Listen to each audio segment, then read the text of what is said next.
to rest, right? On the longer trips, on the longer legs. In our instance, in corporate aviation, we airline over into the city, spend a couple of days, and that's part of our rest and, preparation. And when that plane, for example, I'm in Ireland, when the plane comes to Ireland, I take over from the other flight attendant and I continue on. With regards to preparation, I have been in touch with the other flight attendant before I even airline, since last week and even week before, because this is an interesting trip that I'm on. We're going on to the Seychelles, and we're traveling onto the Seychelles during COVID time. So there's a lot of preps with regards to making sure we have our tests done in time, coordinating catering together, even coordinating with the pilots, So all that is part of the preparation. And this morning, I'm up at 2 a.m. talking with her, texting, email, because I'm coordinating now that it's coming down to the swap in a day from now. So it's definitely part of the prep. Yeah, so you have a combination of the challenges with it and the workload that you have, but also you're going to Seychelles. I mean, come on. And this is why I said this is the rush, because it's a lot of let's get it done. But when we get there, now it's a sigh of relief. It's done, and like magic, we make it happen. I'm sure all these ladies in the panel know, even though we have different backgrounds, it can be interesting when we're planning and getting things done, even if it's for ourselves.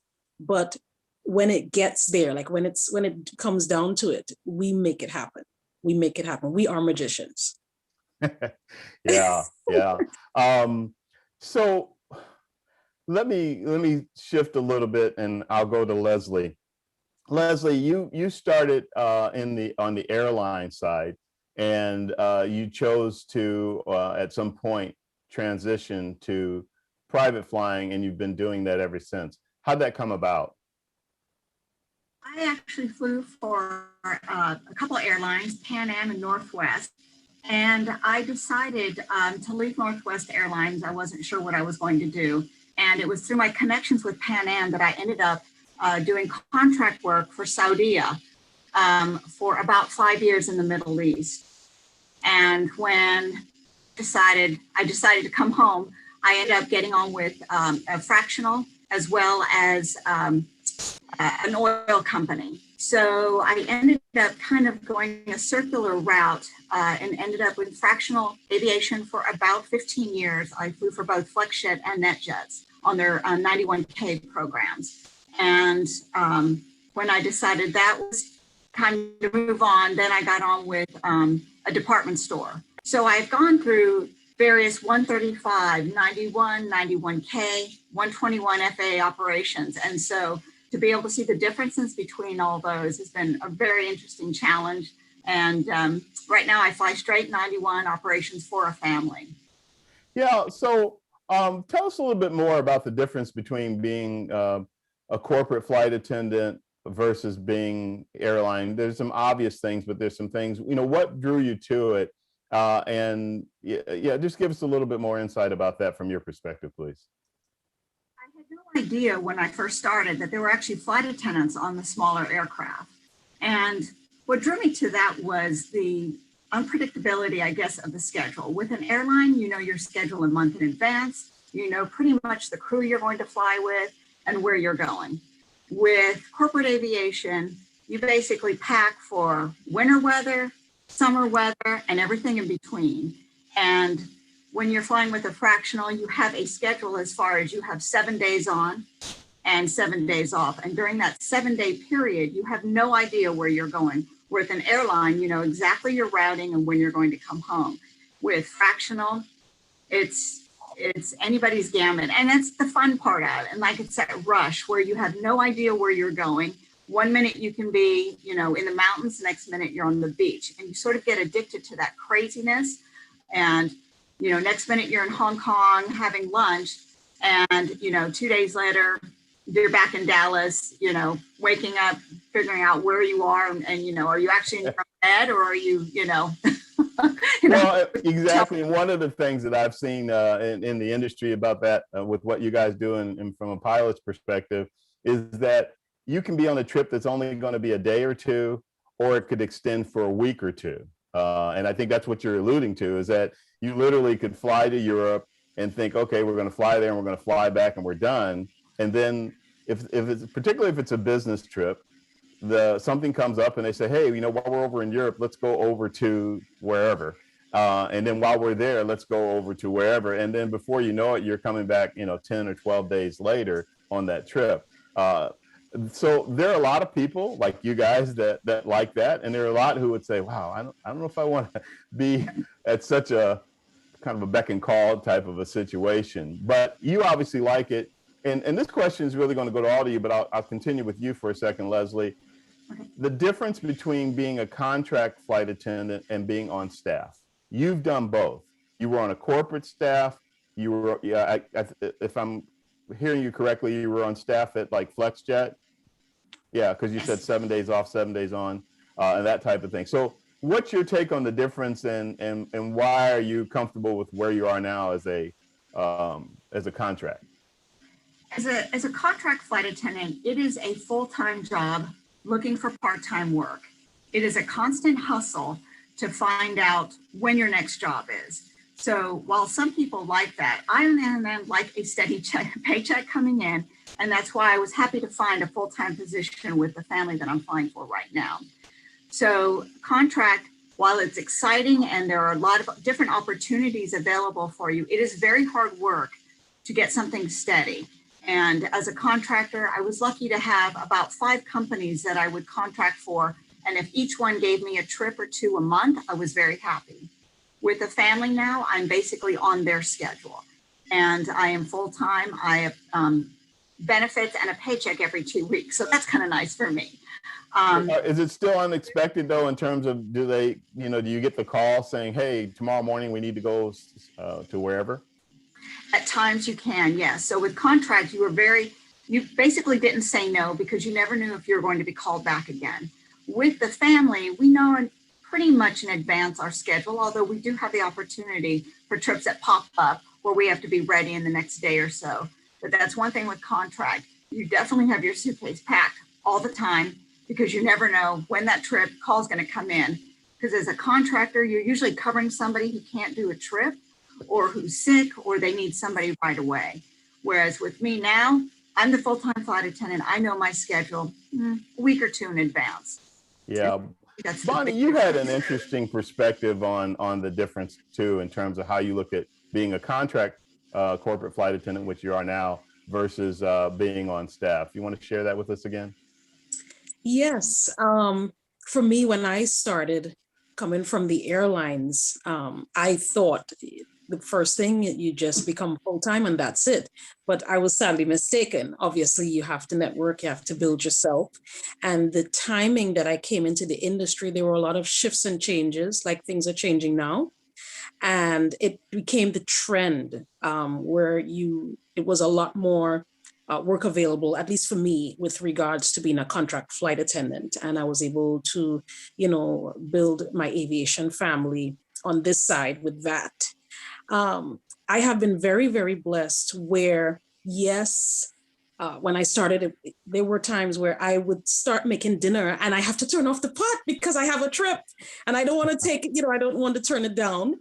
And sometimes it could be worth it. And sometimes, it's like, but I'll still do it because you want to continue to build your rapport regardless. But I have been very, very fortunate now where some of the people that I do contract for, like this trip that I'm on, I know well in advance what we're doing. Yes, it will still change or can change, but it is better. So with that being said, I'm working towards, in addition to building that bond with the people that I do contract for, that it will open up the opportunity for me to do, staff with them. Yeah. So in terms of that opportunity, both of you and Lesley said something. This my memory sometimes shuts down on me, but it's coming right back. You and Lesley said something. You both said that you don't want to turn a trip down, particularly as a contract flight attendant. And it's, I would take that as if you turn it down, then you risk not being called more frequently or again by a particular company. Is that basically what you guys are talking about? Yes. Straight up. Did you want to expound on that at all? Either one of you. You want to be known as being dependable and someone that they can rely on. And they're opening the door and giving you an opportunity to do the trip, so you absolutely want to take it. You don't want to become known in your small area. So I'm in the Dallas-Fort Worth area of someone who they can't count on. And so it's really important that you say yes to all the trips. And also, it's something that you don't want to, I joke around and say, you don't want to have a personal life. So if somebody calls you, maybe I have a few days off, but I'm unavailable. Because they want to know that if you can't fly for them, you're actually, occupied with somebody else, which makes you more desirable in the area as well. And so that's kind of one thing that you want to be dependable, and you want to be somebody that they know that they can pick up the phone and call unless you have, another trip that you're not available for. It's really important to not be the one that's turning down all these trips, because that patient will follow you. I'd like to add to this, especially as contracting. And the key thing is when you're first starting out coming into the corporate world is, yes, you're going to have to say yes to a lot of trips because you have to build up your reputation.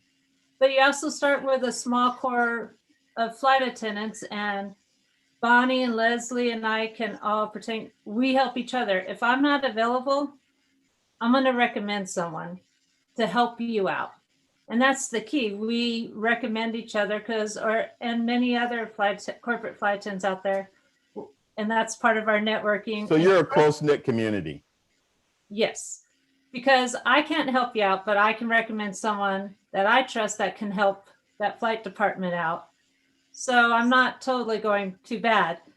But as you build up your reputation, and you'll hear a lot of flight departments say, the good flight attendants are never available because we're either flying or because it does become addicting and you never want to say no. But sometimes you have to go, okay, I have to go to this wedding. I have to go to this event. I can't I've got to take that one day because I promised I would do this for, whatever reason that you have. So sometimes you will have to say no, but when you're first starting out, you have to say yes.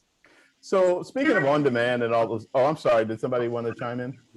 I was going to say something. Tamara brought up a good point about that's part of getting into the industry is the networking aspect of it.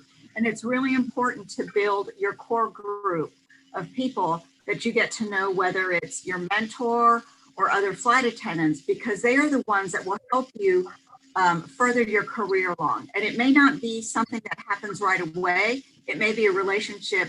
Like I've known Tamara for years, and it's something that builds over time where you build trust and you build a friendship that I know that how Tamara works and I'm willing to recommend her. So that's all part of getting into the industry is your importance in networking and finding people that you trust and that trust you with your work ethic and your availability to be on call. Oh, thank you for adding that in. I was just going to ask Tamara to tell us a little bit about the on-demand factors and as being when she was a flight attendant on Air Force One. That's one heck of a career and one heck of a demand in terms of they run a pretty strict. Well, you tell us about it in terms of how that came about and what you do. So in the Air Force, all your blue and whites that you'll see on the TV and stuff, they support everything from your 4-star generals, your admirals, senators, Congress, vice president, first lady, and the president. So you have Gulfstreams, Boeing aircraft, and we go through 6 months of training. They cook, they shop, they create the menus.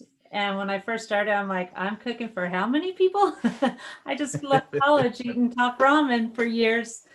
So, and how many dishes do I wash? So I have anybody who you're on your feet for 15-hour days, especially campaign season. Those flight attendants, they're working hard. And you also have to know what they're pretty strict about the diet, so to speak, or what their preference is food wise. So it's a lot of security. The reason everything's shopped for is security purposes, cost, because it's, tax money. Everyone has to kind of pay for their meals. So primarily for the security. We'll go self-contained when we go overseas. We don't shop on the road. Minimal if we had to. We'd go through an embassy. But yes, there are a lot of diets, like everything else in the corporate world. You'll have certain diets and you have to work with those situations. So it was a very, that's a big operation you did while you were in the Air Force. When you did that for so many years, I think 7,500 hours of flying all over the world with all kinds of different VIP, slant dignitaries, et cetera, and so forth.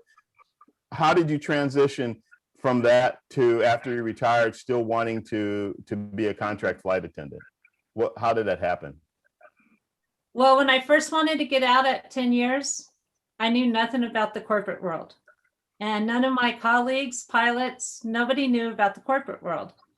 And then 9/11 happened. I was like, well, I better not get out. So one door closes, 10 open, and I stayed and retired, which is the smartest thing I ever did. And I got involved with the NBAA, the Flight Attendant Committee, started winning scholarships and learning more. And it was all about networking and talking to people and learning everything from culinary to catering. And the toughest thing for anyone coming out of the military, because we're used to cooking on an aircraft, is transitioning to catering and not having control of my food. But always thinking out of the box, because we love those challenges. So getting out, my transition was a little easier because I started networking 5 years in planning, but I'm not a person to sit behind a desk. So I'm still addicted to traveling and flying. And your desk is a rush. cabin. Yes, it's that rush that was like, oh, I still like the challenge. So I've been very fortunate and met a lot of people that helped me transition very easily. Yeah, Zintle, I haven't forgotten about you, but I want to answer a question of a viewer, which will actually transition nicely to you in a couple of minutes. But I want to direct this question to Tamara, Lesley, and Bonnie.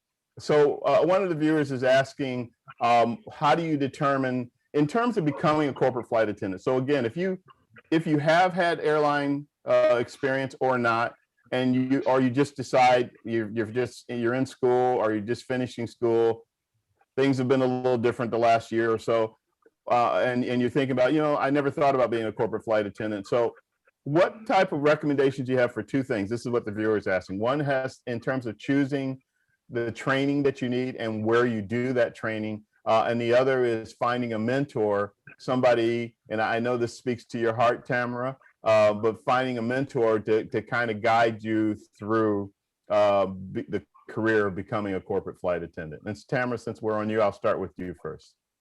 Well, I won't ever say all training is good training. Even the bad training, I won't say you'll always learn something, but you want to take the training that flight departments recognize as valuable that they use. So it has to be recognized through all flight departments, NBAA, and FAA. So with that, do your research and then ask your questions like you are here. So your major training companies out there, call Jet Aviation, call your in-flight crew connections, ask them what they're accepting. And Solaris, all the You'll find out what they're recognizing, so that you get the kind of training. But there are some that are kind of known out there. I know Da Vinci's one. I know that flight safety is known for their safety training. I don't know if there's somebody if you want to get your private chef certification or things like that. Can you enlighten us about that a bit? Yeah. So you're going to need your emergency training. That's an FAA requirement. Yeah. Well, Not technically, but to Hmm. be signed up with any of the management companies like Jet Aviation, Jet Professionals, or anything like that, you're going to be required to have that. And Are you're you talking first aid, like how to CPR and First how to aid, use a defibrillator and things like that? there, yes. Okay. Those are going to be your requirements.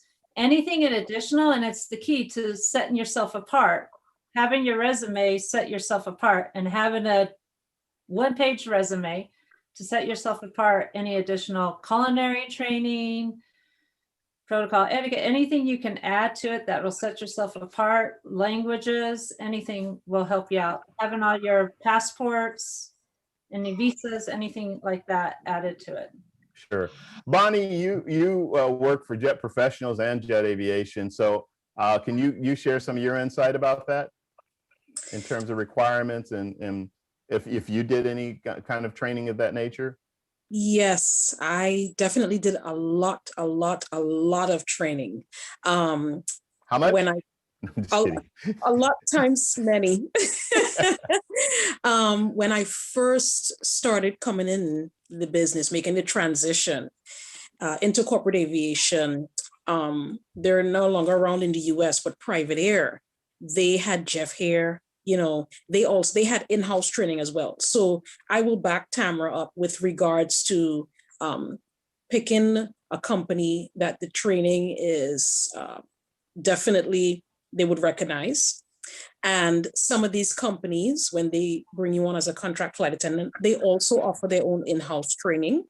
And as of lately, in-house could be online, virtually. A resume, of course.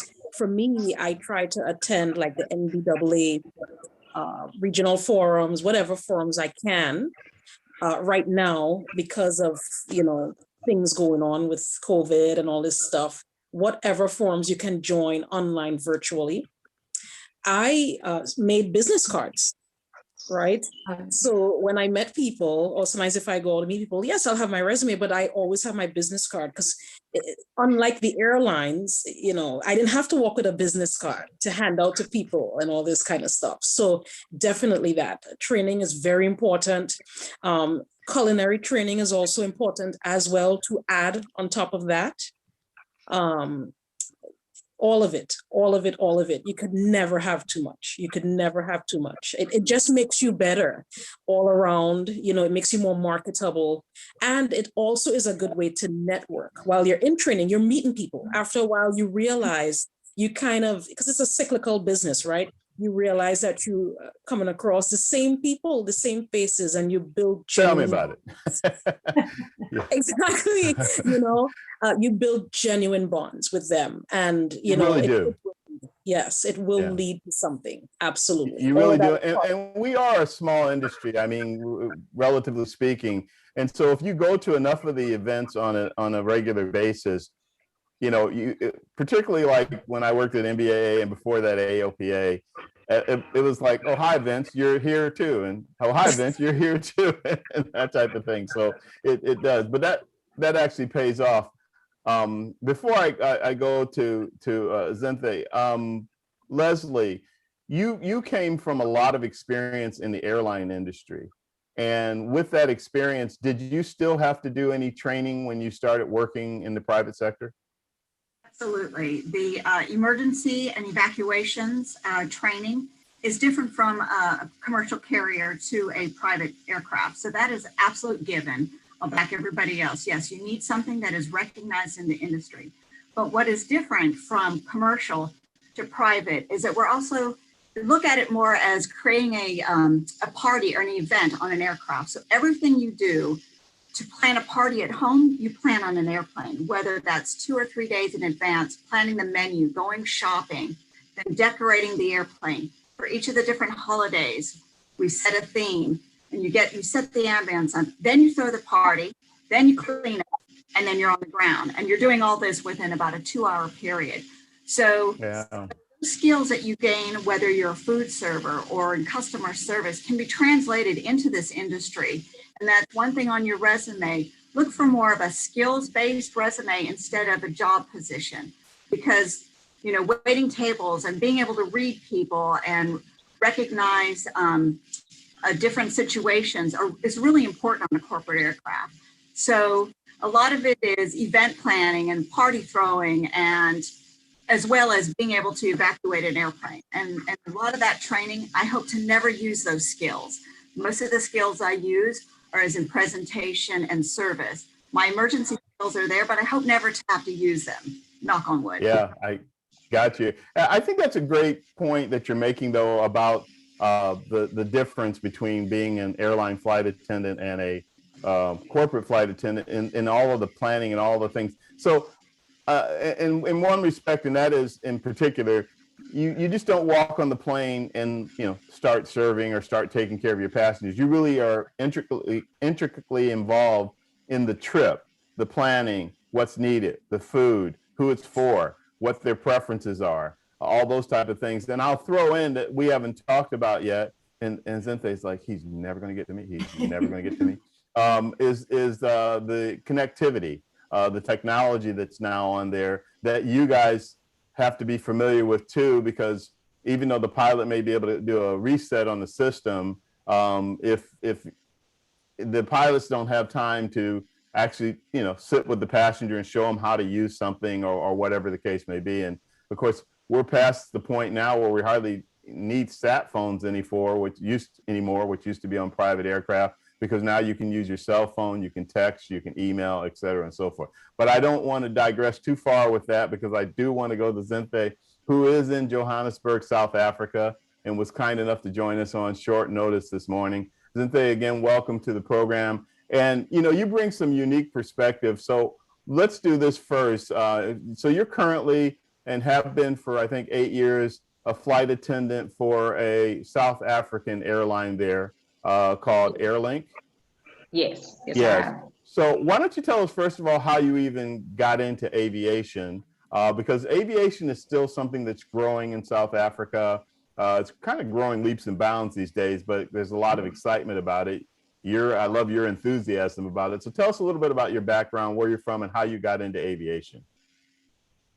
Well, how I got into aviation, so I used to work for a driving school, and we used to hand out pamphlets to people to join the driving school and obviously do their driver's license with that particular driving school. And where this driving school was stationed, you could see the aircrafts landing, coming in for landing or taking off. And I remember one day saying to one of my colleagues at the time that one day I want to work, I'm going to work in one of those. And it was so funny because life was so bleak. I didn't even know how that was going to happen. I didn't know anything about aviation at all. I've never seen a flight attendant. I've never been on a plane before. So it was just bleak to even dream of ever working inside an aircraft. But just seeing it taking off, I just had this thing inside of me where I was like, I want to work in one of those. Later on that year, they were recruiting. I don't know, before that, I bumped into my high school maths teacher and he had asked me what I was doing. And I said, I'm a flight attendant. He's like, oh, wow, really? With who? And I said, with Airlink. And I was jobless. But you were not a flight attendant yet. So you were imagining that you were going to be one. Hey? I said, you were imagining that you were going to be one. Yes. Wow. And he was like, oh, that's great. That job suits you so much. Few months down the line after bumping into him, Airlink was recruiting and I sent through my CV. Following year, 2013, they called me. I remember it was on the 4th of January. It was a private number. People generally don't answer private calls. And I answered. It was this lady. She said, I'm calling from Airlink. Would like to invite you for our cabin crew intake. And literally the rest is history. I feel like I spoke my position into existence. I didn't even know how it was going to happen. But a part of me felt it. I believed it that one day I will work inside an aircraft. What kind of flight attendant work do you do? Tell us a little bit about Airlink and what type of an airline it is and what you do as a flight attendant there. So Airlink is a privately owned regional airline. Previously, we used to have an alliance with South African Airways, SAA. and we've long since moved away from that alliance. We now operate under our own unique flight code. So we fly jet airliners. We fly the Embraer 135, 140. We fly the Embraer 190, 170, and the Jetstream 4100. So we fly relatively small aircrafts, almost like similar to you ladies. You fly private jets. So our aircrafts are generally, like when you compare it to an Airbus A380, it looks like a private jet, literally. Absolutely. Our biggest aircraft is a 98-seater, so you can imagine. We fly, we do domestic routes within South Africa, and we do regional flights to our neighboring countries.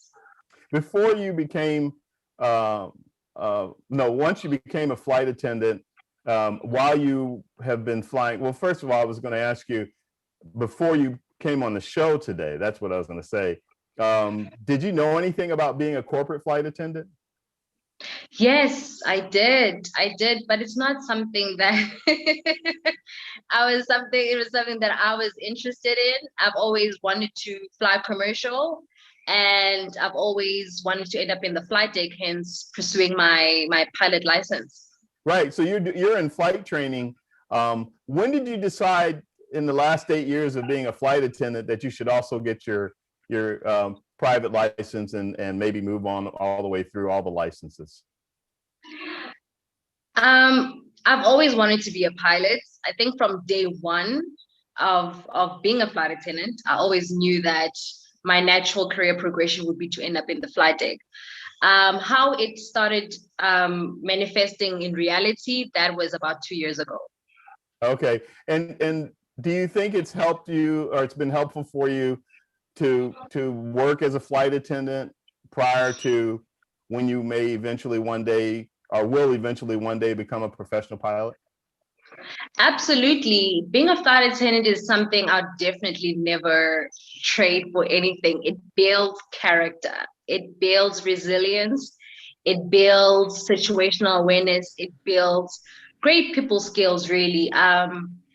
Honestly, being a flight attendant is the most fulfilling job anybody could ever do. It builds character. In terms of what it equips you, in terms of what happens in the flight deck, I wouldn't really say it being a flight attendant prepares you greatly for that, but it's nice. It's nice. As you said, situational awareness, et cetera, in the cabin. You know, and talking about the relationship with the pilots and that type of thing, Tamara, we've had a couple of discussions about that. I'm sure all four of you, but I'm really speaking to the three of you that have been doing this for a very long time in the private sector. Starting with you, Tamara, you brought up that it was very important, the relationship that you have with the pilots and how that can affect a flight and what you do in terms of supporting your passengers. Oh, yes. So we were talking, and a lot of times it's confidence. You know, walking on board that aircraft, if you don't come in with confidence, you know, a lot of times some pilots aren't used to flying with flight attendants. So we do everything. But if you walk in with confidence, showing them, I know what I'm doing, they're going to have faith in you and they're going to communicate better with you. But you also have to communicate with them too on all aspects of the flight, because we are the face. When that door closes, they don't know what's going on back there. We are that face, and we've got to let them know, hey, this is what's going on back here. And if we're smiling, passengers are smiling. If we're in a bad mood, everyone's in a bad mood, and that includes the pilots. So yeah.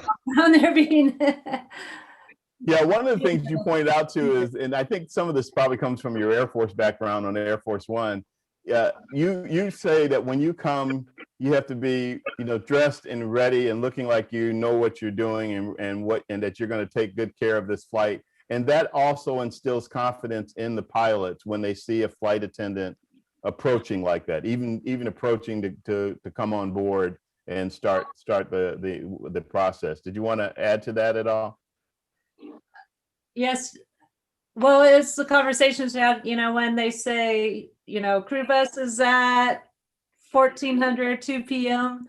doesn't mean you show up at 2 p.m. You show up 15 minutes earlier. It's always being prepared and your shoes are shined, you're ready to go, bags are packed. It's that professionalism that you always are ready to, you always assess will make you go further in this career field. Sure. Bonnie, can you share your perspective in terms of the flight attendants' relationship with the pilots and how that translates to what you do in the cabin?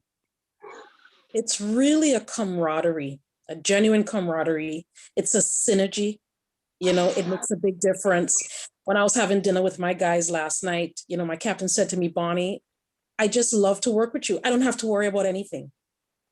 You know, he said, I know you have it back there. So, you know, again, just, you know, to kind of reiterate what Tamara just touched on, you know, because they are concerned about us and what we have to do, but they're also very, very busy getting things together on their end. So we really have to be prepared all around.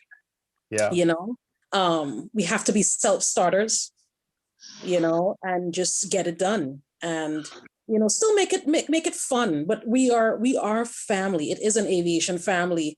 You know, when you start working with them over and over again, after a while, you meet their immediate family from home. You know, that kind of thing sometimes, whether it's dinner or on a layover or whatever the case may be. So, Sure. you know, I actually really love. I love that. You know who you're working with. You know their idiosyncrasies. You know, and you just make it work. Yeah. Lesley, what's your take? Yes, it's definitely a love. It's an aviation family on the airplane. Sure. Definitely work together. When you work together with people for long periods of time, you definitely know the ebb and flow of the relationships as far as, I call it a dance, especially as you're getting ready for an airplane. You know which way to move and to get out of each other's way. And that's something that develops over time. But also having a crew that is open to flight attendant input.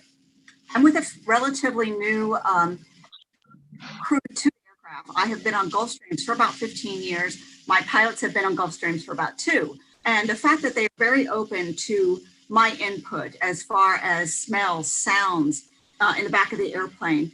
I'm the one who hear that. Being up forward, they don't hear that in the flight deck. And the fact that they are open to my comments or when I make a suggestion, having crew that is open to that and recognizing that, while yes, I'm a flight attendant, I have much more experience in the back of a airplane than they are. And that's really important to have that go both ways and for them to be open and respect your opinions and your experience. Yeah, you guys have talked about planning and preparation a lot during this webcast. And one of the things that I think, well, for one thing, I've gotten a couple of viewers that I guess we hit a nerve when I said knowing the technology aspect. So in terms of knowing, you guys fly on a variety of different aircraft. I know that Tamara has flown on a half a dozen or more different type of aircraft. I'm sure you have too, between the corporate flight department and the FlexJet and everybody you've worked for. Bonnie, the same thing. What do you guys do do you do anything, or should a flight attendant be doing things to be familiar with a particular aircraft? And on the technological side, now that we have the technology that we do, that I mentioned before about, so I'll say this about cell phones, et cetera, using on the aircraft. I've talked to corporate flight departments, like Fortune 500 corporate flight departments, that say they can do a halfway around the world trip flawlessly with no problems, except they dropped internet for 20 minutes or a half hour sometime during the trip. And that's the only thing they'll hear about when they get back is, hey, why did I lose? I was in the middle of a conference call, or I was in the middle of whatever, and we lost the signal for 30 minutes. Why was that? And there's a bunch of reasons you could name, but that's technology. Connectivity seems to be at the forefront of things now in terms of private air travel. Absolutely. I mean, if you think about that as if I'm flying for a family, it's their living room. If I'm flying for an executive, that's their office. And they're able to conduct business in the airplane that they may not be able to do, whether it's secret meetings or having business talks with people that they wouldn't necessarily be able to if they were on the ground. So not being able to have their internet connection or being able to make those calls is really important. There are different apps that you can download on your phone to check the strength of your internet and wireless connection. So there are tools that we have, but overall, it's the system of the aircraft. And depending on where you're flying in the world, you're going to have limited connectivity. And of course, the aircraft and what it's capable of. So it is very important. I mean, some of the executives would prefer to have the internet over possibly food, because that's how much they rely on being able to do business on those aircraft. Sure. Bonnie, you are going to be flying on a 650 on the trip that you're about to get on. Is there some familiarization you have to have, or how do you handle that? Well, yes, a lot of familiarization, because the 650, we have a virtual galley, operating the oven and the microwave, and just everything virtually, the televisions, the Wi-Fi. It's all kind of touch It's screen. definitely literally just touching the screen. Love that airplane. Love that airplane too. Love that airplane. Yes, I have done training. Of course, with an accredited training. I used flight safety, and yes, I've done 650 training with flight safety. I have been very fortunate to work on this airplane for a couple of years, so I am pretty familiar with it. But you still kind of go over things, when they turn it on the airplane, just to make sure everything is up and running, because you are flying through different time zones. And yes, it might be, bedtime for us on the East Coast, but this executive, he has a business meeting. It's breakfast time. Business meeting is starting in China. So it's very, very, very important. It's crucial. Yeah. It's crucial. Yes. Tamara, I'm going to shift a little bit. Tamara, when we were at one of the NBAA conventions out on the static display, looking at an aircraft, you surprised me with something, because we were walking through, I think it was a Bombardier. I really can't remember. Or maybe it was a Global, but it was a large aircraft. And we were back in the galley area. And I don't remember specifically what you said about that particular aircraft, but you brought up that the galley, the layout, which is something that Bonnie just talked about, was very important in terms of how you can deliver on what you provide for the passenger. Tell us a little bit about what you were telling me about at that time. I think we were talking about the importance, because the coffee makers and the trash can, there hardly was one, because they keep taking away from the galley to add all the fancy stuff. And I remember, because we were saying all the technology. People need to have their coffee, or it took for a while, the microwave, it would take 30 minutes to heat a cup of soup. The little things that we look for or how do we maneuver around to make sure our passengers, or even our crew, because we still want to take care of our pilots, because they still got to land and take off, and they're part of our team. We're all a team, to make sure they get the meals they need or coffee they need. But it was the setup. You're on an 8-hour trip and you don't have a trash can. What do we do with our trash? We don't want to walk through the aisle with it, or we don't have a coffee maker. How are we what are our options? Or forward. So you kind of look at that ahead of what you're dealing with, so that you can make the adjustment to still provide the quality of service that you want to provide as a corporate flight attendant. And many times the flight attendant doesn't have a voice. And it's the engineers and the owners or the salesperson who are making all the decisions without taking in.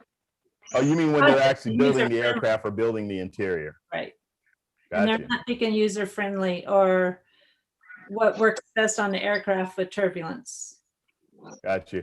We are running out of time. We only have about 5 minutes or so left. And I wanted to, as we wrap up, and I'll start with you, Zintle, you said something very interesting to me pre-show when we were talking earlier this morning, that you believe in mentoring and inspiring. You think it's very important. You know what you went through to get where you currently are and where you're going.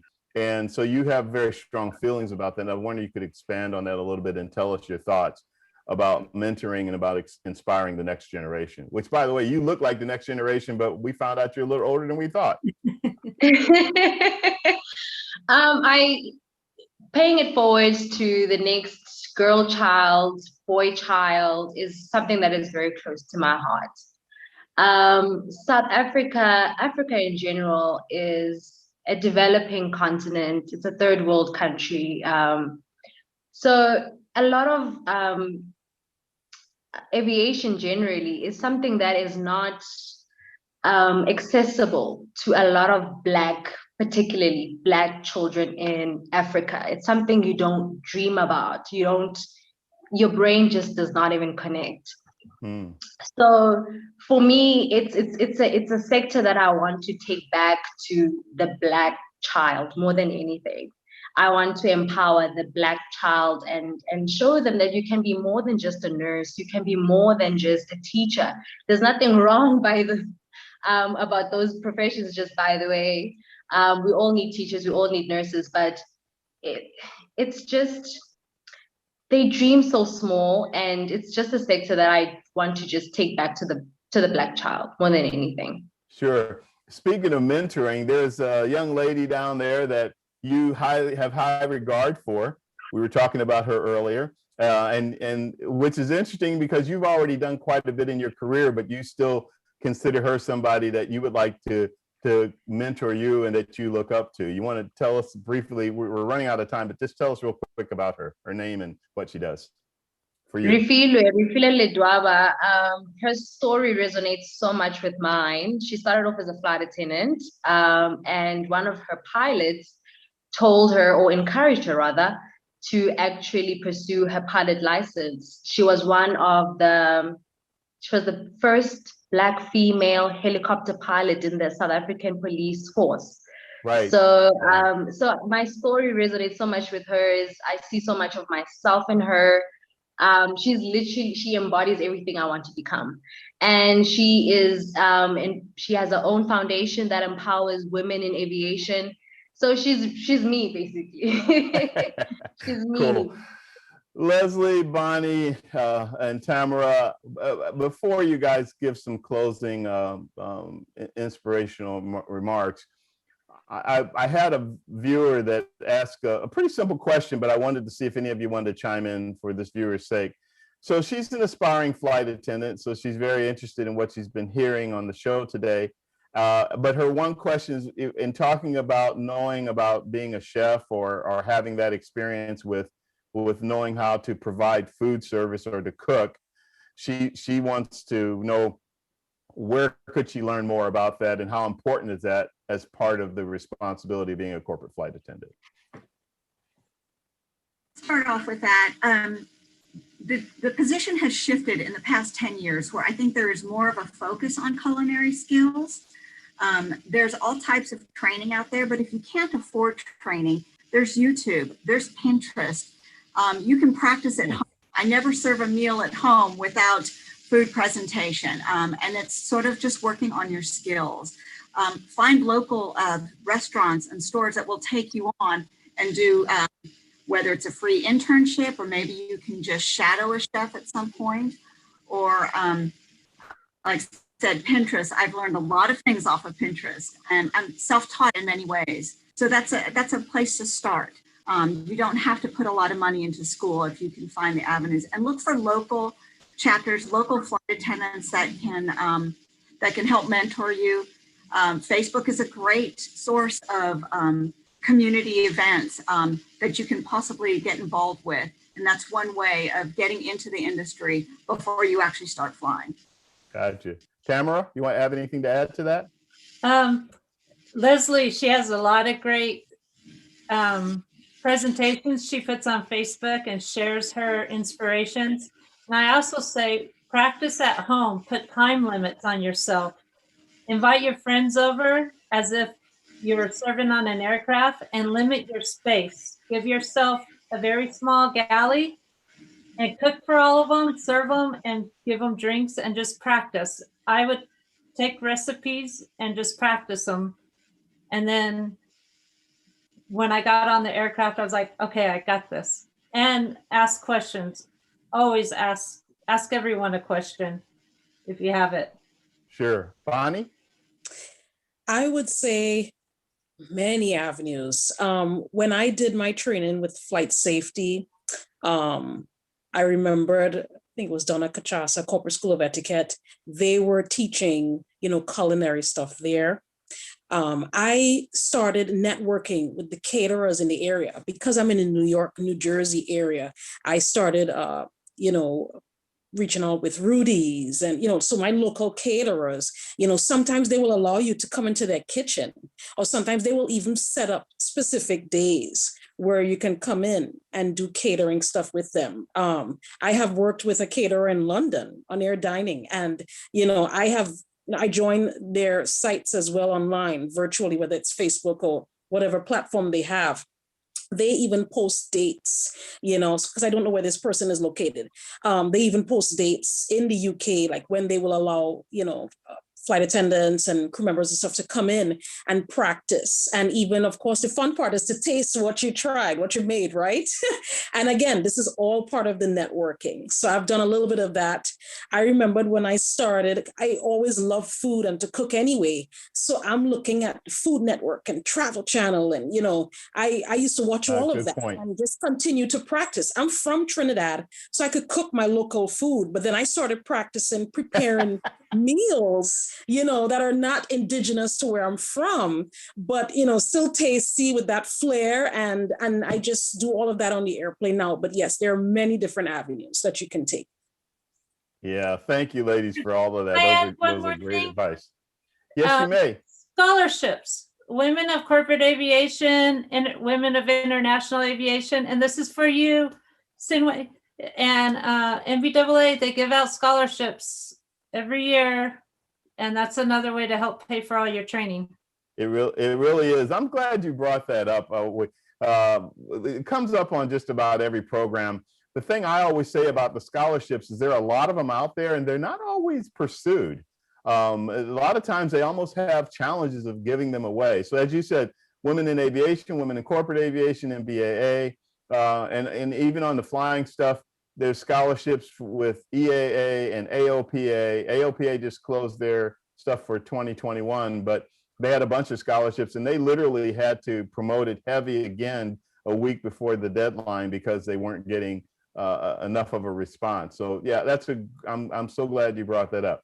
Well, Tamara, as we do that, why don't we start with you? And as we close out, what are your final comments with regard to someone that is interested in pursuing a career in being a corporate flight attendant or a contract corporate flight attendant, whether it's to be on staff for a corporate flight department or be with a NetJets or FlexJet or whatever, NetJets or FlexJet or whatever the case may be, or and they may come from a background where they have no experience whatsoever, or they come from the airline and they're going to transition. I know I just threw a lot at you, but just to kind of close things out, what are your general thoughts about what they should be thinking about in looking at this type of a career?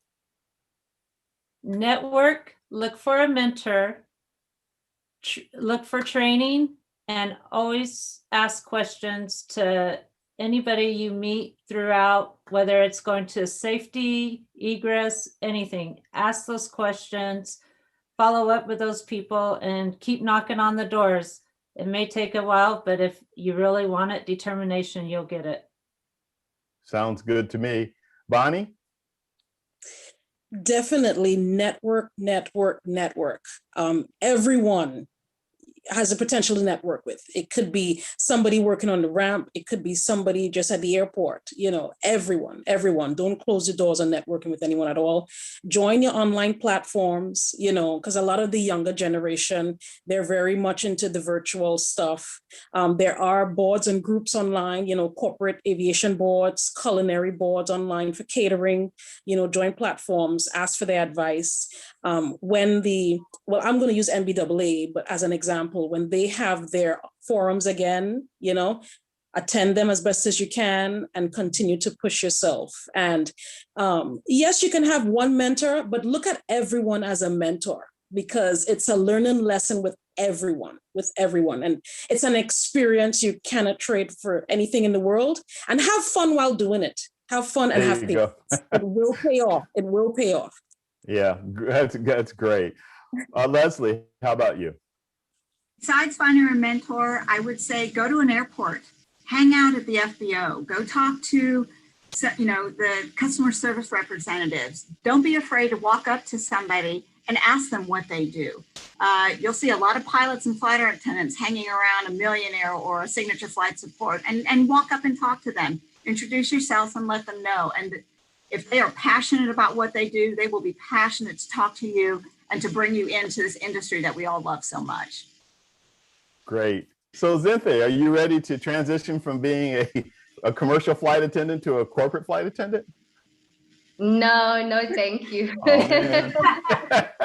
No, that's okay. You have another track that I think is going to be a great one. I expect to see you sitting first right and then left seat, maybe for the same airline. And since you have this way of having a vision and saying, this is what I'm going to be, and then it happens, I need to say no more. Seriously, wish you the best of luck. Ladies, thank all of you for being on the program this morning and giving some insight and perspective to become a corporate flight attendant and all the things that go with it.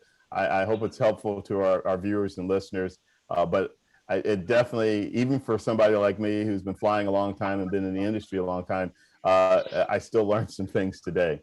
So I really appreciate you guys being here.